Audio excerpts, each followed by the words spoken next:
Yeah, for sure. Was it like a total layoff or just a furlough? Well, it was mid-January, and I was technically fired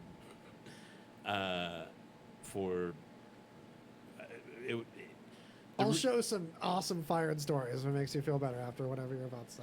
Okay, well, I basically it was for attendance. I was late one too many times, and but they worked on a point system at my old job, and one of my points wasn't valid, and I had like proof through emails that it wasn't, and so that's like basically once quarantine started, that's what I was trying. Like I had applied for regular unemployment, trying to be like, hey, look, it wasn't my fault. I should get unemployment from this company, and it just never got straightened out, and so I had earned enough through my gig work on top of my regular job that I qualified for this new PUA. Thank goodness. Yeah, like that happened to me with Best Buy where like I had a couple attendance things, but I had cleared them first, and my wife at the time had cancer and I had to keep going to her radiology things. It was so lame, and I was trying to get even like I didn't have any attendance thing I didn't clear with someone, and there was just this one event that I showed up at a different time than they expected me to, even though I set up to show up at that time, and they counted it. Mostly because I was up to get a promotion that the two people that had the power to fire me wanted that job. Oh. So it's very easy for them to look for any reason to fire me, so I didn't skip over them for this other store. So just like so obviously like that. And I could have fought it, but I got a better job right after. Yeah. But the things I deserved to be fired for were the delicious ones. Greg has heard about the Verizon 411 job where they had these special keyboards with a bunch of extra keys, and I relabeled a bunch of them. There was a bunch of blank keys, and I brought a label maker, and I went and popped the caps off, and I would pass labels to people through the cubicles to label their keys, and we got like half the floor.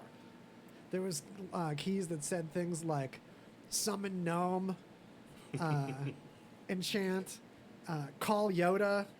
One was just eggs. That was my favorite one. Wasn't there one that was like suicide? Yeah, there was like a kill self button. Yeah, I got particularly in trouble for that one. Eject was one. That was my other favorite. Nice. So you just slam. They didn't do anything. They were so truly blank. Like there was nothing mapped to them on the. Yeah, these were ones that weren't mapped because I would hit the unmapped ones all the time just for sport. Right. So I knew that, and it was awesome in that there was like all this ergonomic care, but no care for the temperature. They were like, according to California law, we don't have to make it any cooler in here than 86. So you just have to survive at 86. Damn. So all sweating and stinking, and like the schedule could be flexible with the way the computer like managed it, and they still were like hard line about filling it to maximum that they could, and they couldn't lose like a single person the way they scheduled it. It was just really the bare minimum they could legally treat you. And there was a union, and the union was just like the most bend over union ever. It was the IBU, was the electrical workers union, because they lost the other union. Verizon, they couldn't keep it. They had to use unions for this for some reason, or I think it was so they wouldn't unionize, because the way they were treating the 401 people, they would unionize if they didn't only just get people from a union, like force a union. So they found the least related, most like pussy union they could. And yeah, and they disavowed the previous union because they were sticking up for their workers too much. Wow. Verizon. Apologies to any electrical workers out there that are proud of the IBEW. Oh yeah, good point. Yeah, I'm sure it's great when it's not. This is California too. I can make fun of that union in California legally since I'm in Nevada. Yeah, legally. Yeah. Totally. If you're in California, you California IBOs. Watch out, man. Get out of here. Oh man. Meanwhile, this is practically a suburb of that state anyway. But yeah, I don't mean it. I love electrical workers. So I got one fired story when I was in high school. My first job was Office Max, right? Yeah, Office Max. Can't remember if it's that or the Depot. Whatever, doesn't matter. They own each other now anyway. Right, and then I'd worked there for a while, like a year or so, and then some dude comes in, and he's like from corporate or something, right, or like loss prevention. And he takes everyone in the office like one by one eventually. And I was like 16 at the time, maybe 17 or something. And he was totally like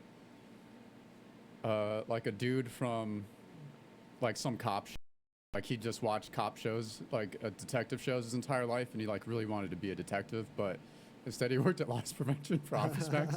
So he's like hella intimidating me as like a 16-year-old like naive kid, telling me all this like crazy shit. There's like cameras all over the place, and trying to get like coerce me to admit to stealing stuff.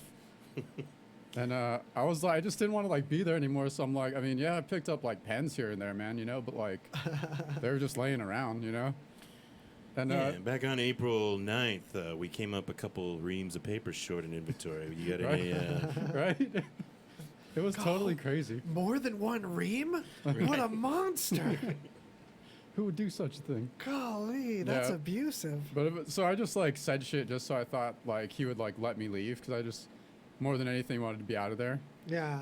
And then I got fired. Womp womp, but that's all right. It's fucking Office Max, who cares? Oh man, I had one job that like it was right after the Best Buy one. And I was really bitter, and then things were going south with my ex-wife, and I was just like projecting things into pranks, and it was computer rental. So it was plasma screens back then, and they would get burn in, and there was this program that was just a PowerPoint that would cycle